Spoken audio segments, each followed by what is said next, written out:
Recent months, you've had 2 high-profile gang racketeering cases. There are going to be more. Over the next 60 days, you'll see 2 more. Well, baby, how's Young Thug doing? I know give all the circumstances. Just want to see how they're holding up good. Sure. Is Lil Baby another one of the rappers who's getting hit with a RICO? Now, let me get this straight off the bat. I'm not too excited to be talking about all this either. Still hurting about this whole YSL RICO case. I mean, seeing Young Thug and Gunna locked up, it's a little tough. I'm gonna be real with y'all. Anyway, seeing as Fulton County's on a RICO rampage right now, rumors been flying left and right about the kinds of rappers who could be involved in potential RICO cases that could be on their way. And according to several inside sources, Lil Baby might be on that list. Now, Atlanta's kind of a rap Mecca right now. It's hard to say exactly who might get caught up in this whole mess. There are a number of major rappers and crews that could end up getting hit with the book, but for whatever reason, people have been starting to propping up Lil Baby as a pretty big example. We aren't really going to go into any predictions about who could get hit with a RICO charge or when, but we will try to figure out exactly why the rumor mill is centered around Lil Baby right now. The DA of Fulton County has been a central figure in this series of cases, and there's a pretty good reason for that. She has a major grudge against gangs in the streets,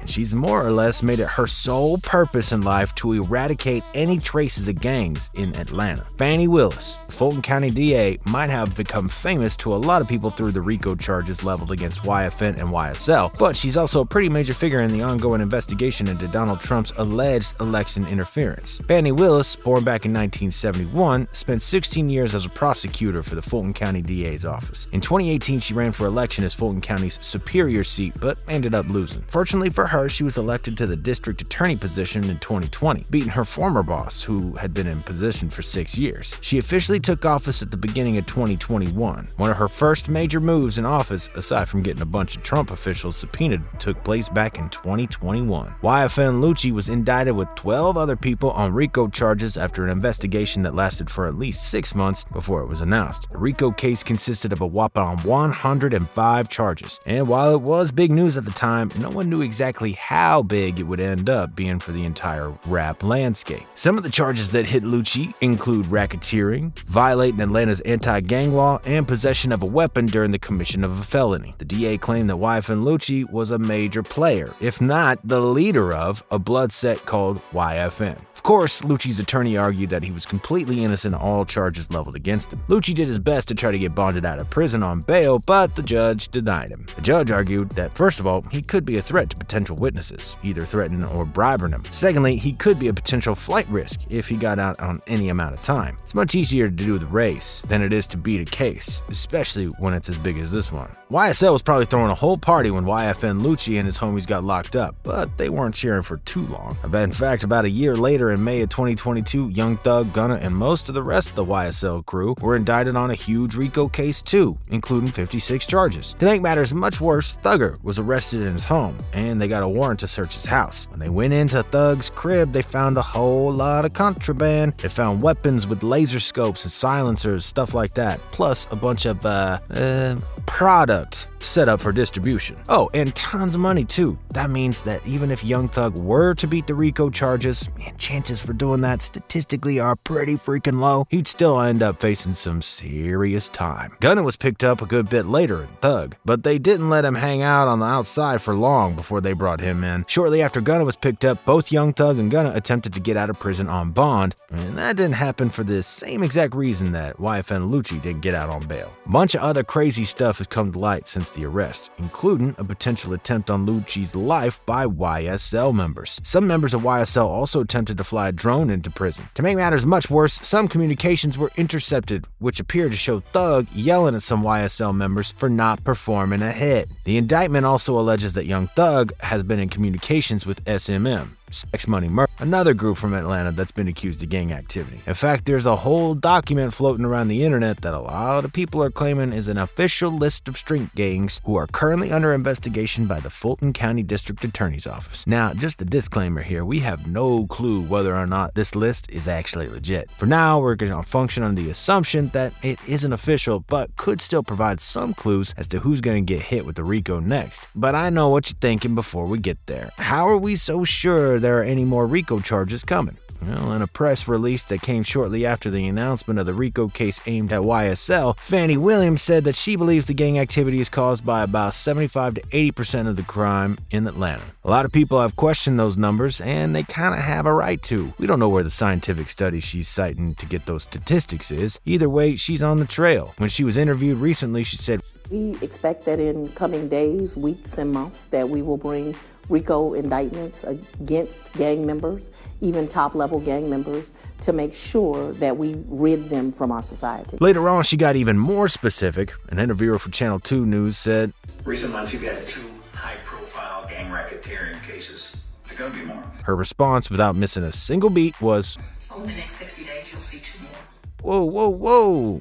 Okay, so we have to unpack this just a little bit because it's not altogether clear who exactly she's talking about here. The question says explicitly 2 high-profile gang racketeering cases. The fact that she says there'll be 2 more could mean a couple different things. First of all, it could mean that the number of people named in the indictment would be huge, or that it would target a pretty big variety of gangs. That could definitely make them high-profile, but what would make them really high-profile is that they target yet another major rapper. Now let's go ahead and take a look at that document we mentioned earlier. So the document says in 2021, the GBI opened 44 different cases with a gang nexus in 100 different counties. More than 170 individuals were charged with gang-specific crimes under the State Gang Act 16-15-4 or with federal gang charges. In Atlanta alone, there are about 170 documented street gangs. The list includes a few different gangs of note. Among them are names like YSL, Young Slime Life, and YFN. It also mentions people like 6 Money Murder, the gang mentioned earlier, and the 9 Trey Bloods, who 6ix9ine was affiliated with. Also mentioned is none other than 4PF. One glaring issue I have to bring up with this document is that it mentions a group known as the Boogaloo Boys. Unless I'm mistaken and there's actually an organized street gang in Atlanta known as the Boogaloo Boys. The Boogaloo Boys are a loosely organized alt-right group that started out on 4chan. They've been spotted on multiple occasions at places like George Floyd protests. They're not exactly a gang, they're just a militia, quote-unquote militia, who thinks they're either going to be a second civil war or some kind of revolution that's going to happen. That being said, this hasn't been the first time the FBI and other government organizations have classified groups in an odd way. I'm specifically thinking of Juggalos being classified as a gang. Juggalos, bro. Sure, some of them might be involved in street life, but definitely not all of them. Anyway, that's the major caveat with the document I got. But the real important thing here is that 4PF is on the document. If we go with that opinion that the DA was talking about more rappers getting indicted, the main person in mind is Lil Baby, since, he founded 4PF and everything. Weirdly enough, though, Lil Baby himself doesn't really have a huge criminal record. While he was at Fashion Week with James Harden, he was arrested for having some sort of product on him. The Beard was stopped too, but not arrested, and both of them got off with any major problems for the whole thing. That's pretty much it. Other than that, his record's clean. That being said, some of the other people on the 4PF roster are 42 Dugg, Dirty Tay, Nude 05, Cold Hearted Savage, G5, and Lil Keith. None of them really have that much of a criminal history, aside from 42 Dugg. Even his story isn't all that bad.